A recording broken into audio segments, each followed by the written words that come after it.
I would like to welcome you to de la synthèse des résultats des prévisions saisonnières agro-hydrométéorologiques de la zone de la saison 2022 pour les zones sahéliennes et soudaniennes.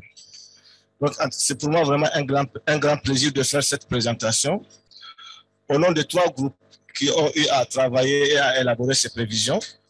Le groupe Climato, le groupe Agrométéo et le groupe Hydro, qui m'ont fait vraiment l'honneur de présenter à leur nom la synthèse des résultats issus de leur activité ou de leurs travaux.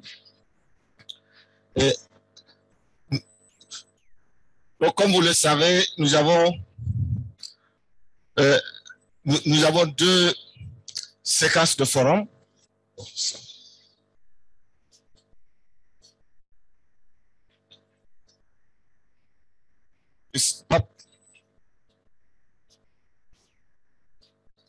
It's not moving, eh? Huh? It's not moving here.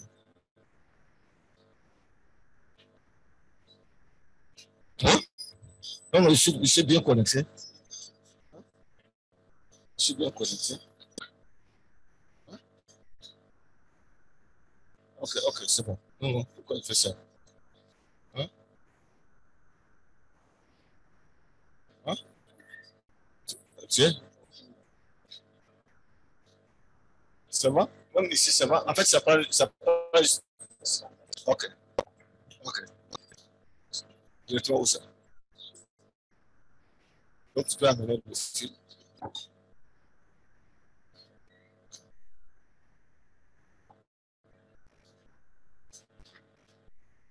Passant.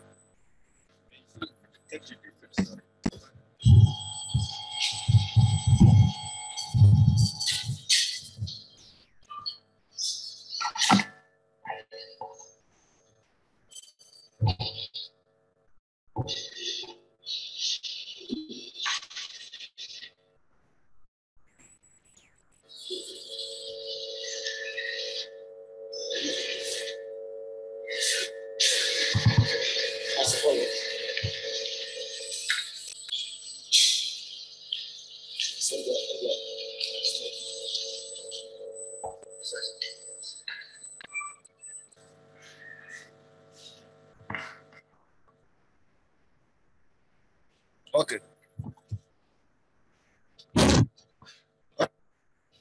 Hein?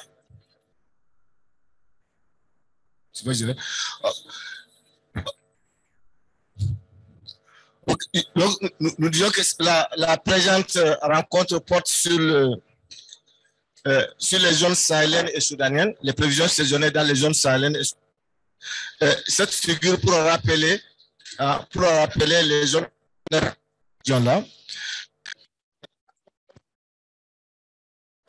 Comme vous le savez,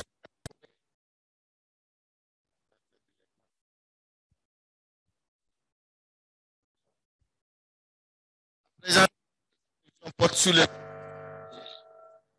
du milieu que vous voyez. Ensuite, les zones sahéliennes sont les zones concernées par les présentes prévisions.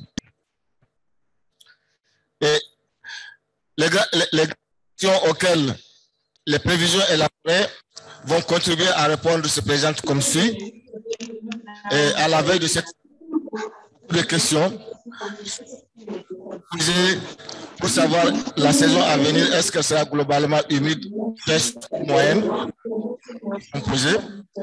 Ensuite, beaucoup d'acteurs se posent la question de savoir le démarrage de la saison. Est-ce qu'il y aura une saison à démarrage tardif, une saison à démarrage précoce? De la même manière, les questions se posent concernant la fin de la saison. Une fois la saison démarrée, comment sera sa fin? De la même manière, les préoccupations concernent la répartition des précipitations durant la saison. Est-ce qu'une fois la saison démarrée, comment seront les séquences sèches, longues ou courtes?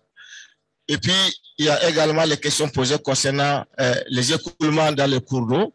Est-ce qu'il y aura beaucoup d'écoulements dans le cours d'eau? Est-ce que les barrages seront remplis? Est-ce que les cours d'eau vont déborder, etc.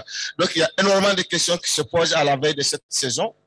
Et les prévisions élaborées par la plateforme actuelle vont contribuer à apporter des réponses à ces différentes questions qui sont posées par les acteurs. Donc, de quelle manière l'information est présentée? C'est important. Nous avons jugé important de faire ce petit rappel-là à travers ce diapo. Car comme vous allez le voir à travers les images qui vont être présentées par la suite, l'information sur les prévisions saisonnières est essentiellement synthétisée dans des boxes avec des chiffres. Et il est important pour nous de rappeler la signification et l'interprétation associées à ces chiffres-là.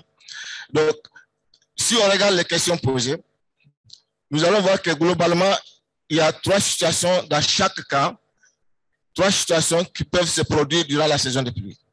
Pour la première question, nous aurons soit une saison humide, soit une saison moyenne ou une saison sèche. On a 3 situations. De la même manière, pour le démarrage de la saison, ces 3 situations, une saison à démarrage tardif, une saison à démarrage précoce ou une saison à démarrage moyen. La fin de la saison, c'est également la même chose. Nous avons 3 situations possibles pour la saison à venir. Saison à fin tardif, saison à fin précoce et saison à fin normale. Les séquences cherchent exactement 3 situations également. Hein? Séquences cherchent longues, séquences cherchent courtes ou séquences cherchent moyennes. Même situation pour les écoulements. Donc, les prévisions ont été élaborées de manière à fournir la probabilité d'observer chacune de ces situations-là. C'est extrêmement important. Ces chiffres-là sont représentés en termes de pourcentage de chance d'avoir l'une de ces 3 situations. Si vous avez une représentation de prévision sous ce format-là, le premier, tu peux nous donner ton. Donc, le premier format que vous voyez ici, vous voyez sur le premier format, 35, 40, 25. Donc, ça signifie quoi? Ça signifie que les 3 situations présentées ont chacune l'une de ces pourcentages de chances de se réaliser. Le chiffre du milieu représente le pourcentage de chances d'avoir la situation moyenne. Le chiffre d'en haut représente le pourcentage de chances d'avoir la situation excédentaire ou au-dessus de la moyenne, et le chiffre d'en bas représente le pourcentage de chances d'avoir une situation inférieure à la moyenne. Donc, si on regarde le cas particulier, si la situation se présente comme ça veut dire que pour la saison à venir, nous avons plus de chances d'avoir une situation moyenne. C'est important. On s'attend à ce que la situation moyenne soit la situation qui a plus de chances de se produire. Maintenant, si la situation moyenne ne se produit pas, entre la situation excédentaire et la situation déficitaire, cette information veut dire que la situation excédentaire a plus de chances de se produire que la situation déficitaire. Donc, c'est de cette manière que nous pouvons interpréter les chiffres qui sont présentés ici. Le chiffre le plus important est la classe, est associé à la classe qui a la plus grande chance de se réaliser durant la saison de pluie. Si cette classe ne se réalise pas, parce que comme c'est des probabilités, la classe suivante qui a plus de chances de se réaliser est la classe dont le chiffre suit le chiffre le plus grand. Et ainsi de suite. Si on vient ici, on voit que c'est le chiffre d'en haut qui a la plus grande probabilité. C'est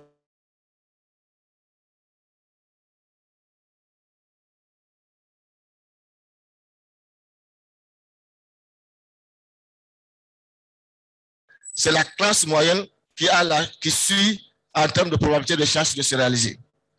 De la même manière, vous voyez ici, la classe moyenne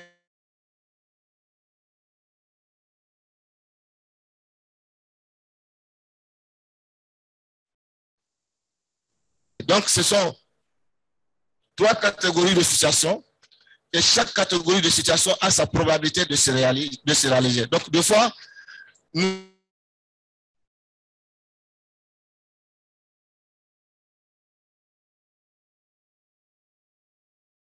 avons des chances, même si cette chance n'atteint pas la classe qui a la plus grande probabilité de se réaliser. Une fois vous allez voir ce genre d'informations, 33, 33, sur nos figures. Si vous voyez une telle situation, ça veut dire que ce sont des situations où il apparaît très difficile de donner une tendance, une indication. Donc, dans ce genre de situation-là, il n'y a pas de tendance privilégiée.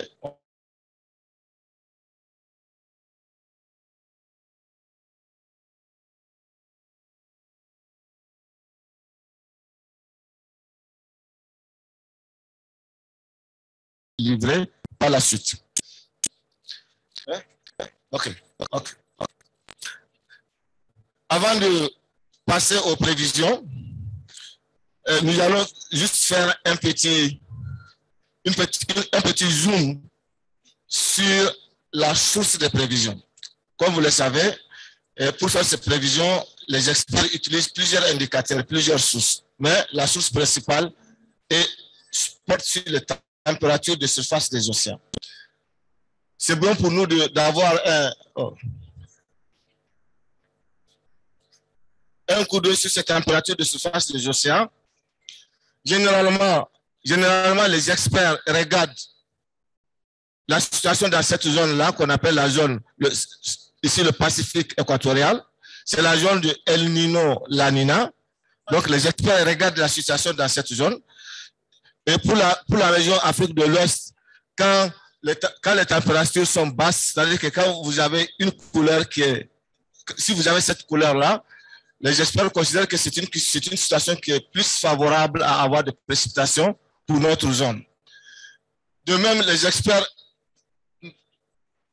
accordent un grand intérêt pour la zone, pour l'Atlantique. L'Atlantique Nord ici et l'Atlantique Sud ici, le Golfe de Guinée.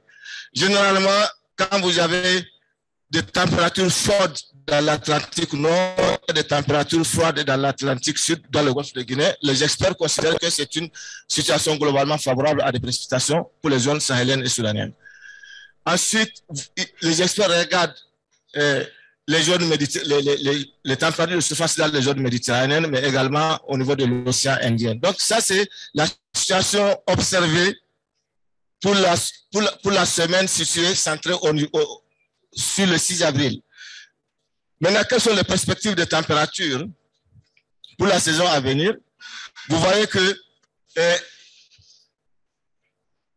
cette situation reste toujours froide, c'est-à-dire qu'il est toujours atteint des températures froides ou inférieures à la normale dans cette zone du Pacifique équatorial. Donc, c'est la Nina. Maintenant, vous voyez qu'avec l'évolution durant la saison de pluie, les indicateurs s'améliorent, les perspectives sont un peu plus favorables qu'au démarrage, parce que vous voyez que l'Atlantique Nord se réchauffe beaucoup plus par rapport à ce que nous avons observé en avril. De même, quand vous venez sur la période, ça c'est sur la période juin, juillet, août. Ici, c'est la période juillet, août, septembre. Vous voyez également que l'Atlantique Nord se réchauffe davantage par rapport à la situation qu'on a vue en avril. Donc, il y a une évolution un peu plus favorable en termes de température de surface des océans pour avoir une saison qui soit globalement humide au niveau de la région. Donc, ça, c'est juste un des indicateurs principaux, mais les experts utilisent beaucoup d'autres indicateurs pour faire la convergence des preuves, pour bien comprendre la saison de pluie, et c'est ce qui leur permet de fournir les prévisions aux acteurs de la région. Donc, je m'en vais simplement vous montrer rapidement les prévisions obtenues par les différents groupes, en commençant par les prévisions de cumul des saisons.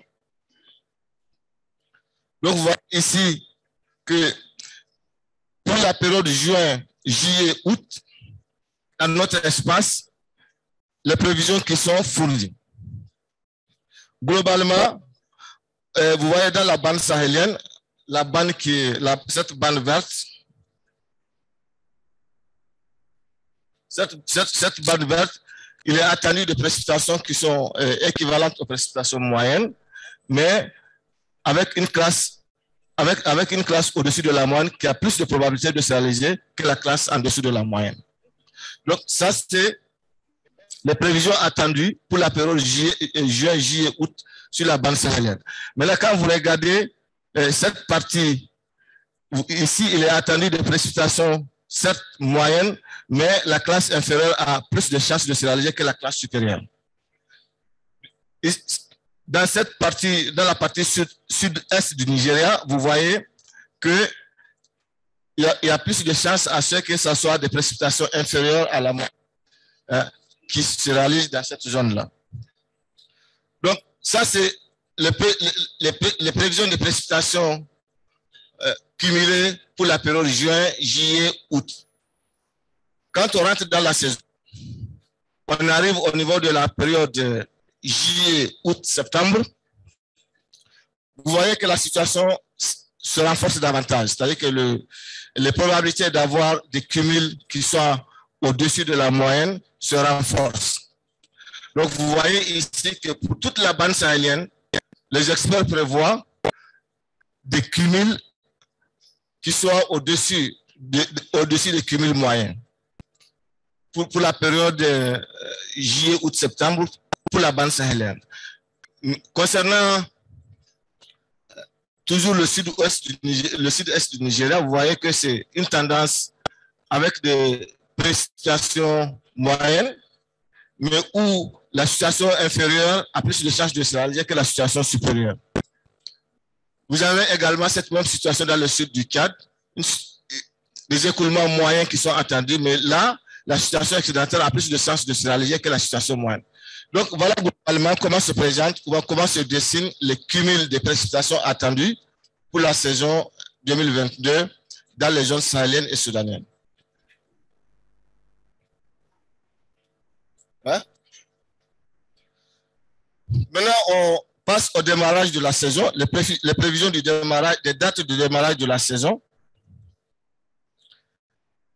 Donc, ici, vous voyez les dates de démarrage de la saison pour la région concernée. Pour toute la bande, pour toute cette bande colorée en vert, on s'attend à ce que le démarrage de la saison soit précoce. C'est-à-dire que la saison démarre un peu plus tôt que le démarrage moyen. Donc, c'est ce qui est attendu dans toute cette bande pour cette année.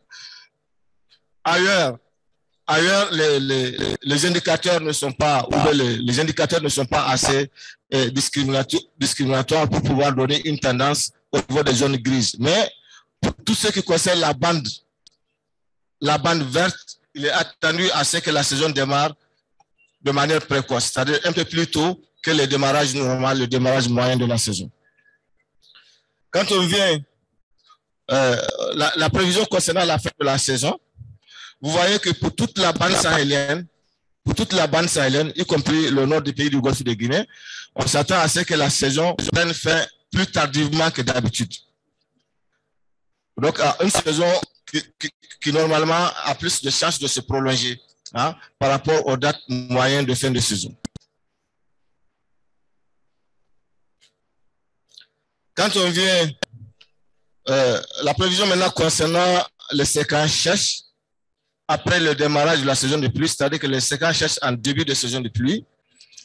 Pour cette année, ceux qui ont en mémoire les prévisions de l'année dernière, vous voyez que toute cette bande était rouge. Cette année, la bande est verte, ok, avec une bande jaune au milieu, mais globalement, c'est des séquences sèches qui sont courtes, qui sont attendues durant la saison à venir. Hein? La longueur de séquences sèches est attendue pour être courte, c'est qu'on ne s'attend pas normalement de manière généralisée à des séquences sèches qui soient très longues.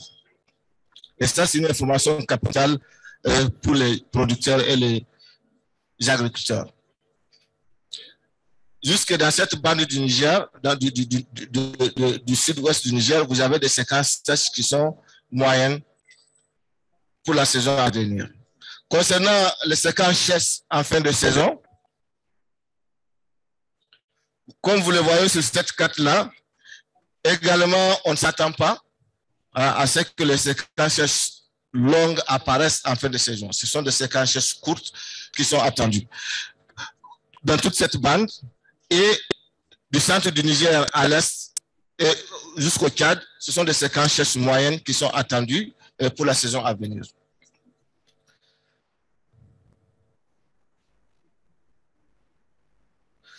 Maintenant, on vient au niveau des écoulements dans les principaux bassins fluviaux.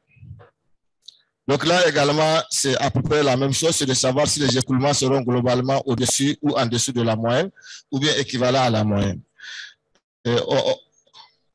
La prévision couvre l'ensemble des bassins de la région. Ça va du bassin du Sénégal ici, en passant par le grand bassin du Niger, jusqu'au bassin du lac Tchad, y compris ici le bassin de la Volta, le bassin de la Gambie, et puis d'autres bassins comme la Sassandra, la Comoé, le Cavali au niveau de la Côte d'Ivoire. Donc, les prévisions couvrent l'ensemble de ces bassins. Et ce qui est attendu au sein de ces bassins, pour le bassin du Sénégal, il est attendu que les écoulements soient moyens, mais avec des probabilités plus élevées pour la tendance au-dessus de la moyenne que pour la tendance en dessous de la moyenne. C'est la même situation qui est attendue au niveau du bassin de la Gambie, où on prévoit des écoulements moyens, certes, mais avec des probabilités plus élevées pour la tendance supérieure que pour la tendance inférieure. Pour ce qui concerne le bassin du Niger, que vous voyez ici, le bassin du Niger étant très grand, le bassin du Niger est segmenté en sous-bassins. On a le haut bassin du Niger, le delta intérieur, la partie moyenne du bassin du Niger, mais également la partie inférieure du bassin du Niger, qui sont considérés séparément parce que c'est un très grand bassin qui couvre des zones climatiques assez différentes. Donc ici, dans le haut bassin du Niger, on s'attend à ce que les écoulements soient moyens. OK? Donc la situation qui est attendue, c'est les écoulements moyens. Maintenant, si ces écoulements moyens ne se réalisent pas, l'information fournie ne permet pas de savoir si c'est les écoulements supérieurs ou les écoulements inférieurs qui vont suivre les écoulements moyens. Pour ce qui concerne le delta inférieur, il est attendu à ce que les écoulements de la saison soient au-dessus des écoulements moyens. Pour le Niger inférieur, c'est la même situation qui est attendue, une situation où les écoulements sont attendus sont au-dessus des écoulements moyens. Et par contre, pour la partie inférieure du Niger, donc vous voyez, la partie inférieure du Niger est essentiellement portée sur le territoire du Nigeria, mais y compris le bras qui vient du Cameroun, qu'on appelle la Benoué. Il est attendu que les écoulements dans cette zone-là soient plus élevés pour la situation inférieure à la moyenne que la situation au-dessus de la moyenne. Ensuite, pour le bassin, pour le système du lac Tchad, vous avez un sous-bassin ici qu'on appelle le Chari-Logon, ici, vous voyez, qui couvre le Niger, le nord du Nigeria. Il est attendu que les écoulements dans ce sous-bassin-là soient des écoulements au-dessus de la moyenne. Par contre, au niveau du lac, au niveau du Tchad même, c'est-à-dire qu'au niveau de N'Djamena, où vous avez la concentration de l'ensemble de ces deux rivières-là, il est attendu une situation.